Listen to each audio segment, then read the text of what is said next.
ہم یہ سمجھتے ہیں نا کہ ہم اچھے کام کریں تو ہم بچ جائیں گے، تو ایسا نہیں ہے. اپنی ڈیوٹی انجام دینی ہے. آپ کو لوگوں کو راستہ بتانا ہے جنہیں نہیں معلوم، اور اگر معلوم ہے اس کے باوجود بھی بتانا ہے.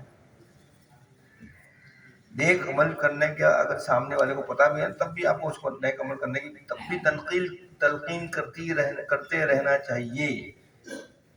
خاموش تماشائی بن جائیں گے تو یہ 60,000 کا ہے نا، ان کے ساتھ 40,000 جیسے کہ نا گیہوں کے ساتھ گن بھی پستا ہے، تو ایسا ہمارے ساتھ بھی ہونے والا ہے. صرف حلوے مانڈے کے چکر میں نہیں رہے. حلوے مانڈا صرف دنیا میں ملنے کا اور کہیں نہیں ملنے کا بھائی. اوپر جانے کے بعد تو بہت کچھ ملنے کا ہے، وہ اللہ ہی پتہ چلے کہ کیا ملنا ہے.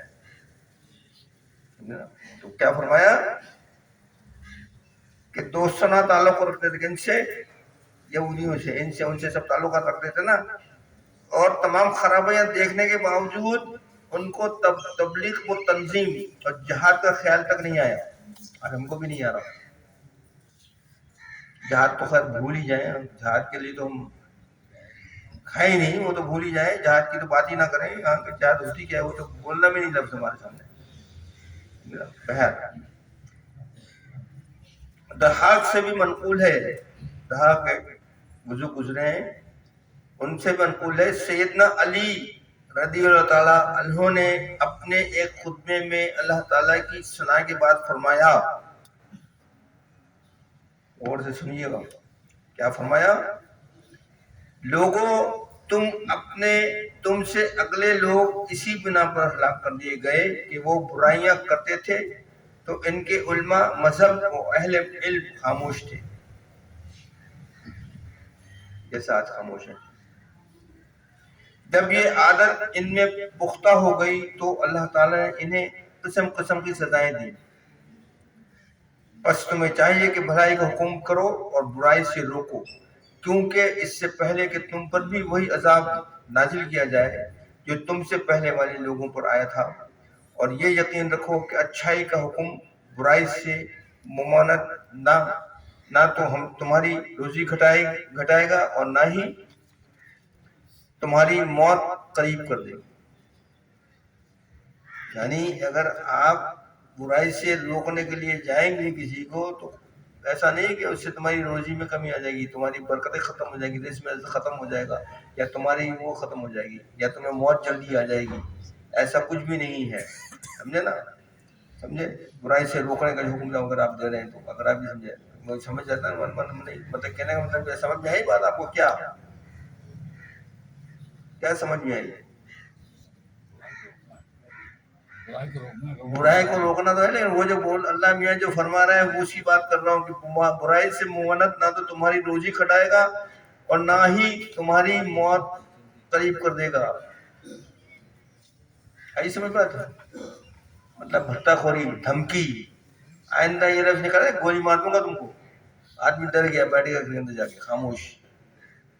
ڈرنا نہیں ہے، آپ کو بڑھنا ہی ہے، تبلیغ کرنی ہی ہے اچھائی کے لیے. گولی مار دے گا مار دے. آج ہم کوئی ایک لفظ بولتا ہے نا تو اچھا بھائی میں آئندہ نہیں بولوں گا بھائی. آپ یہ بات بولنا نہیں بھائی، ورنہ پولیس والے اٹھا کے لے جائیں گے کو تھانے میں. وہ بات ہو رہی ہے یہاں پہ، جو بات ہو رہی ہے وہ یہ بات ہو رہی ہے کہ برائی سے یہ مت سمجھیں کہ برائی کو روکنے کے لیے آپ جائیں گے تو آپ کی جسم میں اضافہ کم ہو جائے گا اور آپ موت مار دیں گے تو مار بھی دیں گے. موت تو جس دن لکھی ہے اس دن آنے کی ہی ہے، چاہے آپ 7 سمندر کے نیچے چلے جاؤ نا بھائی. یہ کہنے کا مقصد یہ ہے کہ دھمکیاں فلاں دیتے ہیں نا لوگ کہ یوں کر دوں گا فلانا کر دوں گا فلانا کر دوں گا، تو اس سے ڈرنا نہیں ہے. اپنے آپ کو تبلیغ کے لیے، دین کے لیے ہمیشہ جاری رکھنا ہے، اپنے آپ کو اس کے اوپر کھڑے رہنا ہے قدموں کے بجنے جی کہ اس نے بولا تو دین کا کام روک دیا. ایسا نہیں ہے. آپ صلی اللہ علیہ وسلم کا فرمان ہے کہ جس قوم میں کوئی اللہ کی نافرمانی کرے اور وہ لوگ باوجود روکنے کی قدرت اور غلبے کے اسے نہ مٹائیں تو اللہ تعالیٰ سب پر اپنا عذاب نازل فرمائے گا. مسند احمد کی حدیث ہے یہ. آپ یہ مت سمجھنا ہے کہ میں تو اچھے کام کرتا ہوں، میں نماز پڑھتا ہوں، میں روزے رکھتا ہوں، میں زکوٰۃ دیتا ہوں، میں صدقہ دیتا ہوں، لیکن اگر برائی کو دیکھ کر اگر آپ نہیں روکتے تو اس کے ساتھ آپ بھی جانے کے ہیں، یہ سوچ لینا۔ یہ نہیں کہ آپ کے پاس آ جائے کہ بارش یہاں برسے ہی آپ کے پاس نہیں، ان کے پاس نہیں برسی، ایسا نہیں ہے۔ طوفان آئے گا تو آپ کو بھی جتا وہ ساتھ میں چلا جائے گا، یہ آپ صلی اللہ علیہ وسلم کا فرمان ہے۔ ابو داؤد میں ہے کہ یہ عذاب ان کی موت سے پہلے ہی آئے گا۔ یہ بھی غور کر لیں کہ یہ جو عذاب آتے ہیں نا، یہ ان کی موت سے پہلے آتے ہیں جن کی ذکر ہوتا ہے، یہ جن کے ساتھ یہ سب ہونے والا ہوتا ہے، ان کو اللہ میں موت نہیں دیتا، ان کی موت سے پہلے ہی پہنچا دیتا ہوں سب کو نمبر کے اندر۔ کہنے کا مطلب یہ ہے کہ امر بالمعروف اور نہی عن منکر کی کتنی اہمیت ہے اور اس کے ترک پر کتنی سخت وعید ہے۔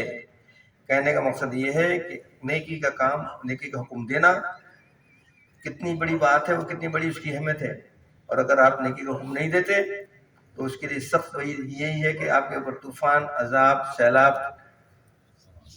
سب تمام چیزیں آپ کے آئیں گی۔ تو ان کے لیے ہوشیار رہیں اور کام کریں، جو بتا رہے ہیں آپ کو کریں۔ اللہ تعالیٰ آپ کو جزائے خیر دے۔ وآخر دعوانا ان الحمد للہ۔